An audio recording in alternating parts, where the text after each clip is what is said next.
ఆ బాడీలో ఆ రిథమ్ కూడా డాన్స్ మూమెంట్ అతను ఓన్లీ వాయిస్ తప్ప డాన్స్ అవేమి రాదు. కానీ పాటలు చాలా బాగా పాడతారు. మంచి సింగర్ అండి అతను. మంచిగా పాటలు పాడతారు. ఎప్పుడైనా మీరు ఏదైనా మంచి ఇంటర్వ్యూ పెట్టి సాంగ్ పాడించండి. ఎక్సలెంట్. ఉమ్. అందరూ ఉండేటప్పుడు అంత్యాక్షరి అన్ని ఆడి పాటలు పాడతారు. చాలా బాగా పాడతారు సాంగ్స్. మీరిద్దరు కలిపి పాటలు అతనికి అది పాడేవారా? ఇష్టం. అంత్యాక్షరి అందరూ కలిపి క్యారెక్టర్ అందరూ కలిపి సాంగ్స్ చాలా ఇష్టం అతనికి. నాకు నేను క్లాసికల్ సింగర్ ని, పాటలు పాడతాను నేను కూడా. డాన్స్, క్లాసికల్ డాన్స్ అన్ని, వెస్టర్న్ డాన్స్ కూడా వచ్చు నాకు, కోలాటం కూడా నాకు మీతో వచ్చు. పాట దాండియా కూడా పాడించాలని ఉంది, కానీ బహుశా యూట్యూబ్ గైడ్ లైన్స్ ఏమైనా వస్తాయేమో అని ఆలోచిస్తున్నాను. పోలే, ఇంకేదైనా మనం 1-to-1 ఇంటర్వ్యూ చేసినప్పుడు పాట పాడతాను నేను. ఆయన పాడుతూ ఉంటే మీరు డాన్స్ చేశారు ఎప్పుడైనా? అలాంటి సిచ్యువేషన్ ఎప్పుడు రాలేదండి. డాన్స్ అయితే అతని బర్త్డే రోజు క్లాసికల్ డాన్స్ అతని కోసం, అతనికి ఇష్టమని నేను చేశాను. భరతనాట్యం నమ్లిక్ నేర్పిన నడకలు అనే సాంగ్ చేశాను. పాట కూడా పాడాను. అక్కడ ట్రాక్ కూడా పాడాను. సాంగ్ కూడా ఒకటి పాడాను ఆ రోజు. సినిమాలో సాంగ్ అది? కరిగిపోయాను కర్పూర వెన్న అని ఒక సాంగ్ పాడాను. ఈ డాన్స్ కూడా చేశాను. ఏం సాంగ్ అది? ఏం సాంగ్? పాడిన పాట చేసిన డాన్స్ అని అడుగుతున్నారా? పాడిన పాట ఏంటి? పాడిన పాట కరిగిపోయాను కర్పూర వీణల. ఎందుకు ఆ పాట ఎందుకు పాడారు? నాకు ఇష్టం అండి చిరంజీవి అంటే, పాటలు అంటే ఇష్టం నాకు. ఓకే. డాన్స్ ఏమో నమలికి నేర్పిన నడకలు సప్తపది సినిమాలో క్లాసికల్ డాన్స్ చేశాను. అంటే మీరు ఆయనకి డాన్స్ నేర్పించాలని ఎప్పుడు అనుకోలేదా? నాకు కూడా డాన్స్ నేర్పించాలని ఆయన అడిగారా పోనీ ఎప్పుడైనా? అతనికి ఎప్పుడు డాన్స్ అసలు అతను ఎప్పుడు, నేను చాలా సార్లు అనేదాన్ని ఏమైనా ప్రోగ్రామ్స్, బర్త్డే పార్టీస్, ఆ సార్ బర్త్డే అయినప్పుడు డాన్స్ చేయండి అనేదాన్ని. కానీ ఆ సార్ కి ఎప్పుడు డాన్స్ చేయడానికి షై ఫీలింగ్, ఎప్పుడు చేయరు. అది ఎప్పుడో ఏదో వాళ్ళ పాపది ఏంటో చేశారు. కానీ డాన్స్ అంతా అతనికి ఇష్టమే, చేయాలని ఇష్టం ఉండేది. అతనికి యాక్చువల్ గా యాక్టింగ్ అంటే చాలా ఇంట్రెస్ట్ అండి. శ్రీను గారికి మూవీస్ లో యాక్ట్ చేయాలని చాలా ఇంట్రెస్ట్. అసలు సినీ ఫీల్డ్ చాలా ఇంట్రెస్ట్. యాక్టింగ్ ఫీల్డ్ లో ఫస్ట్ వెళ్ళారు అతను. మధు ఏదో ఇన్స్టిట్యూట్ లో తన యాక్టింగ్ కూడా నేర్చుకున్నారు. నేర్చుకొని మూవీస్ లో చేద్దామని ఆలోచనతో కొద్ది రోజులు హైదరాబాద్ లో ఉన్నారు. కానీ అతని మెంటాలిటీ ఏంటంటే ఒకరి కింద పనిచేసి ఒకరికి కొంచెం సెల్ఫ్ రెస్పెక్ట్ ఎక్కువ అనమాట. అతనికి ఆత్మాభిమానం చాలా ఎక్కువ. అంటే ఒకరి కింద పనిచేసి ఒకరికి రిక్వెస్ట్ చేసే ఆలోచన అయితే అతనికి అసలు ఎప్పుడూ లేదు. మీరు అతన్ని అబ్జర్వ్ చేయండి, అతని వాయిస్ లో గానీ, అతను మాట్లాడే స్పీచ్లు గానీ, మంచి ఫేషియల్ ఎక్స్ప్రెషన్స్ గానీ, మంచి మాట్లాడే ఇది గానీ అతను స్కిల్స్ ఉన్నాయంటారా? యాక్టింగ్ స్కిల్స్ చాలా బాగా యాక్ట్ చేస్తారు. అతను చాలా మంచి యాక్టర్. ఎవరైనా మూవీస్ లో డైరెక్టర్స్ ఉంటే ఒక అవకాశం ఇచ్చి చూడమనండి, ఎంత బాగా యాక్ట్ చేస్తారు. అంటే మీ ముందు ఎప్పుడైనా డైలాగ్ చెప్పి ఆ యాక్టింగ్ ఏమైనా చేసేవారా సరదాగా? నేను మూవీ అతనికి యాక్టింగ్ ఇంట్రెస్ట్ అని చెప్పి నా ఓన్ ఇంట్రెస్ట్ తో నేను అమౌంట్ పెట్టి సినిమా తీసాను. వాలంటీర్ సినిమా తీసారా? నేను మూవీ ప్రొడ్యూస్ చేసి మూవీ తీసానండి. ఏ మూవీ అండి? పేరేంటది? వాలంటీర్. మూవీ పేరు వాలంటీర్. ఓకే. అందులో కూడా పొలిటీషియన్ క్యారెక్టరే చేయించాం. ఒక కేరళ నుంచి హీరోయిన్ ఒక అమ్మాయి పెట్టాం. ఇంకొక లోకల్ గా మన పూరి జగన్నాథ్ వాళ్ళ మేనల్లుడు ఉంటాడు ఒక అబ్బాయి, ఆ అబ్బాయిని హీరోగా పెట్టాము. ఇంకొక అమ్మాయి దియా అని ఒక అమ్మాయి హీరోయిన్ గా పెట్టి లోకల్ క్యారెక్టర్స్ ని పెట్టి లోకల్లోనే మూవీ అంతా షూట్ చేసి మూవీ తీసాం. కానీ ఎలక్షన్ బిజీలో పడే థియేటర్ లో రిలీజ్ చేయలేకపోయాం సినిమాని. యూట్యూబ్ లో పెట్టాము. యూట్యూబ్ వాళ్ళు కూడా ఏదో గైడ్ లైన్స్ ప్రకారం ఏదో కరిగిపోయాను కర్పూర వేణుల అని ఆ పాట ఉందన్న పాడేనన్నారు కదా, పాట పాడతారు ఒకసారి? ఏమండి ఇప్పుడు పాట పాడే మూడ్లో లేని, ఎప్పుడైనా పాడండి. అంటే మీరు ఎంత బాగా పాడతారో మాకు కూడా వినాలని అనిపిస్తుంది. చాలా మంది అడుగుతున్నారు కూడా. ఇంకోసారి పాడతానండి. ఏదండి మీ డాన్స్ చూసాం, చాలా అద్భుతంగా చేశారు. అండ్ మీ రీల్స్ చూసాం, బాగున్నాయి. మీ కేరింగ్ బాగుందని శ్రీనివాస్ అంటున్నారు. ఓకే, మీరు ఒకసారి మీరు పాడండి అట్లీస్ట్ కొంచెం. ఏంటి మా కేరింగ్ బాగుందని శ్రీనివాసే గారు కాదు, ఇప్పుడు మా హస్బెండ్ గారు కూడా చెప్పారు కదా, బిడ్డలా చూసుకుంటాను నేను. నా కేరింగ్ విషయంలో నేను ఎవరినైనా అలాగే చూసుకుంటాను. ఈవెన్ మీ డాన్స్ కూడా చాలా బాగుంది, ఆ రీల్స్ కూడా చాలా బాగున్నాయి. ఒకసారి మీరు ఆ పాట పాడతారా?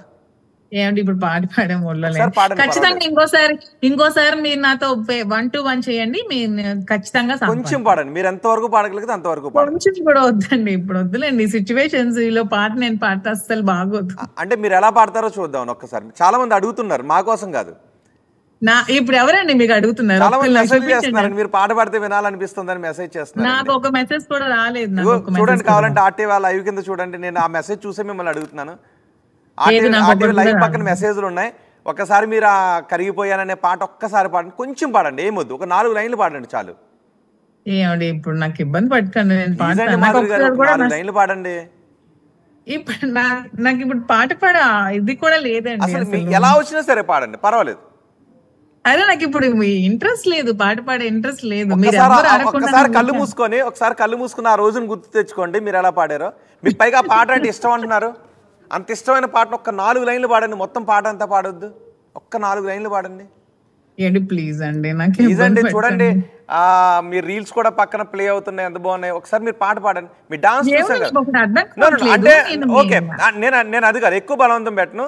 ఒక్క పాట 4 లైన్లు పాడండి చాలు. మీరు రీల్స్ చూసారు జనాలు, ఒక్క 4 లైన్లు పాడండి చాలు. ఏమంటే నేను ఒక మొక్క ఆర్టీవీ వాళ్ళకి అడుగుదాం అనుకుంటున్నాను.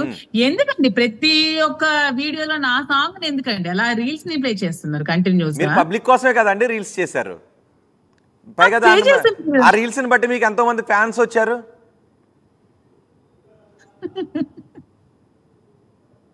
అంటే మీ ఆర్టీవీ వాళ్ళు మాత్రమే రీల్స్ చేస్తున్నారండి. సీరియస్ గా ఉన్న మ్యాటర్లు కూడా మధ్యలో నా డాన్స్ పెడుతున్నారు. సీరియస్ డిస్కషన్ లో వాణి ఏదో ఇష్యూ చేస్తుంటే, శ్రీను గారు ఏదో మాట్లాడుతుంటే, నేనేదో మాట్లాడుతుంటే మధ్యలో కూడా ఇదే రీల్ వస్తుంది. నా రీల్ మరీ ఇంత ట్రెండ్ చేసేస్తున్నారండి మీరు అందరూ కలిపి. పోనీ ఈ రకంగానైనా బాగా ట్రెండింగ్ లోకి వచ్చాయి కదండి. ఆయనకి ఇష్టమైన పాట అదేనా, ఆ పాటేనా? ఆయనకి ఇష్టమైన పాట అది కాదండి, ఆయనకి ఎన్టీ రామారావు సాంగ్ పాట చాలా ఇష్టం. ఆహా, ఏంటండి ఏ సాంగ్ అది? అతనికి 2 పాటలు ఇష్టం. ఏదంటే ఒకటి తనివి తీరలేదు సాంగ్ ఒకటి చాలా ఇష్టం. ఒకటి అది ఎన్టీ రామారావు కాదనుకుంటే, తనివి తీరలేదు, తన హీరో నాకు పేరు గుర్తులేదు. ఇంకొకటి ఎన్టీ రామారావు మధురాతి మధురం సాంగ్ చాలా ఇష్టం అతనికి. ఓకే, పాత సినిమాలో సాంగ్స్ ఇష్టం ఆయనకి. ఓన్లీ ఓల్డ్ సాంగ్స్ మాత్రమే వింటారండి. అవి ఇష్టపడిన వాళ్ళు అతనితో ట్రావెల్ చేస్తే చాలా బోర్ అయిపోతారు. అసలు న్యూ సాంగ్స్ ఎప్పుడు కూడా ప్లే చేయరు. ఈ సాహిత్యాన్ని ఎప్పుడు కూడా ఇష్టపడరు. అంటే అర్థం లేని విధంగా ఉంటుంది, ఆ సాహిత్యం చాలా అర్థవంతంగా ఉంటుంది అని చెప్తారు. ఎక్కువగా ఎన్టీ రామారావు సాంగ్స్ వింటారు. మధురాత్రి మధురం, కళ్ళలో కళ్ళు పెట్టి చూసే పాటలు 2 ఇష్టం. ఇంకా తనివి తీరలేదే సాంగ్ చాలా ఇష్టం. తనివి తీరలేదు సాంగ్, ఆ సాంగ్ గానీ ఈ సాంగ్ గానీ ఏదో ఒకటి పాడండి ఒకసారి. మీరు 4 లైన్లు పాడండి మాధురి గారు, ఏమవుతుంది? ప్లీజ్ అండి, ప్లీజ్ అండి. కర్పూర హారతులు అనే సాంగ్ ఇదిగో చాలా మంది అడుగుతున్నారు, ఆ పాట చూపించండి. అడుగుతున్నారా అసలు ఎవరైనా? మీరు ఒకసారి ఓపెన్ చేసి చూడండి, అదిగో నాకేం కనిపించట్లేదు. ఒక 4 లైన్లు పాడండి చాలు. ఎందుకండి నన్ను ఇబ్బంది? మీ మంచి పాజిటివ్ కామెంట్స్ వస్తున్నాయి మీకు. ఒక్క 4 లైన్లు పాడండి చాలు. మీకు నేను పంపిస్తాను అప్పుడు పాడిన పాట. లేదండి, లైవ్ లో పాడి. నేను అదే అడుగుతుంటా. మీరు ఇప్పుడు అవి చూసారు, నిజంగానే మీకు మంచి అద్భుతమైన డాన్సర్ మీరు, ఒకసారి మంచి సింగర్ కూడా కదా. గాత్రం ఏదో వినిపిస్తుంది.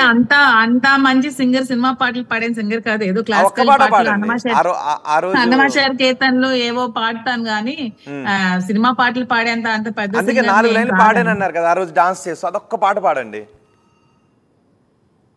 చాలా ఇబ్బంది పడుతుంది. చాలా సేపు అయింది మీ ఇంటర్వ్యూ, ఆపేద్దామండి. అదే ఒక్క 4 లైన్లు పాడండి ఒకసారి. మీరు కళ్ళు మూసుకోండి, అది గుర్తు తెచ్చుకోండి. గుర్తు తెచ్చుకోవడం ఏంటంటే అదేదో బర్త్డే, శ్రీను గారి బర్త్డే రోజు పాడాను. ఒక్క 4 లైన్లు పాడండి. అంటే మీరు పాట ఎలా పాడతారో వినాలని ఉందని చాలా మంది అడుగుతున్నారు. ఒక్క 4 లైన్లు పాడండి. ఏమంటే మీకు కళలు అంటే ఇష్టమైనప్పుడు ఎవరో సిగ్గుపడరు. ఒక ఆర్టిస్ట్ తన ఆర్ట్ సిగ్గుపడట్లేదండి. ప్రెసెంట్ జరుగుతున్న సిచ్యువేషన్ ఏంటి, ఇప్పుడు ఎవరైనా చూసి అదొక కాంట్రవర్సీ, అదొక ట్రోల్ చేస్తారు. కాంట్రవర్సీ ఏం కాదులేండి. నిన్నేమో ఆత్మహత్య చేసుకోవడానికి వచ్చింది, నేను ఈ రోజేమో హాస్పిటల్ డిశ్చార్జ్ అయింది, ఇప్పుడేమో పాటలు పాడుతుందని ఇంక ఇదొక ట్రోలింగ్ భరించాలండి నేను. మేము తర్వాత మ్యూట్ చేస్తాం దాన్ని, ఎందుకంటే పాట పాడిస్తే మాకు కూడా కొన్ని గైడ్ లైన్స్ ఉంటాయి. తర్వాత నేను మ్యూట్ చేస్తాను, జస్ట్ ఓన్లీ లైవ్ పాపాస్ కోసం అంతే. తర్వాత ఎవరైతే అభిమానులు అడిగారన్నారు అడుగుతున్నారండి. ఇదిగో ఎంతమంది అడుగుతున్నారో చూడండి ఒకసారి. పాడండి మాధురి గారు అని ఎంతమంది అడుగుతున్నారో చూడండి. నాకు పాట గుర్తు కూడా లేదండి, ఆ లిరిక్స్ కూడా గుర్తులేవు. మీకు ఎంత గుర్తుంటే అంతే పాడండి. ఒక్క లైన్ అయినా 2 లైన్లు అయినా మీకు ఎంత గుర్తుంటే అంత పాడండి. ఏమన్నా పాటకి ఎన్ని కామెంట్స్ పెడతారు? ఏం పెట్టరండి మాధురి గారు, 2 లైన్లు పాడండి. ఎన్ని ట్రోల్స్ చేస్తారో అండి నా పాటకి, ఇప్పుడు ఎన్ని కామెంట్స్ చేస్తారో. ఏం కాదు, ఏమైనా కామెంట్స్ చేస్తే మీరే బాధ్యత. నా పాటకి ఏమైనా కామెంట్స్ చేస్తే ఓకే, నాదే బాధ్యత. ఒక లైన్ పాడతాను అంతే. 2 లైన్లు పాడండి. రెండు లైన్. కరిగిపోయాను కర్పూర వీణలా, కలిసిపోయాను నీ వంశధారలా. చాలండి ఆపేయండి. చాలా బాగా పాడారండి. ఇంకొక కంటిన్యూ చేయండి, ఇంకొక 2 లైన్లు కంటిన్యూ చేయండి. ప్లీజ్ అండి, ప్లీజ్ ప్లీజ్ ప్లీజ్ రిక్వెస్ట్ అండి. ఇంకోసారి మీరు ఎప్పుడు 1 to 1 చేయండి, అప్పుడు నేను కొంచెం రికవర్ అయ్యాక అప్పుడు ఇంకో 2 లైన్లు కంటిన్యూ చేయండి. ఇంకొక 2 లైన్లు కంటిన్యూ చేయండి. ప్లీజ్ అండి, నాకు లిరిక్స్ కూడా గుర్తులేవు. ఓకే, ఏమన్నారు ఆ పాట విన్న తర్వాత? పాట విన్న తర్వాత చాలా బాగా పాడే ఉన్నారు. ఓకే, తర్వాత ఆయన ఇంకో పాట పాడారా? లేదండి, అతను ఎప్పుడు పాటలు పాడడం, డాన్సులు చేయడం అలాంటివి ఎప్పుడు చేయరు. నాకు అవన్నీ ఇంట్రెస్ట్ కాబట్టి ముందు నుంచి. ఎన్టీఆర్ పాట అదే ఇష్టం అని అన్నారు కదా, ఆ పాట ఏంటది? అంటే స్టేజ్ మీద అలా పాడరు. అంటే ఇప్పుడు జస్ట్ తనతో ఫ్రెండ్లీగా మూవ్ అయ్యే క్యారెక్టర్ ఉంటారు కదా, ఒక 10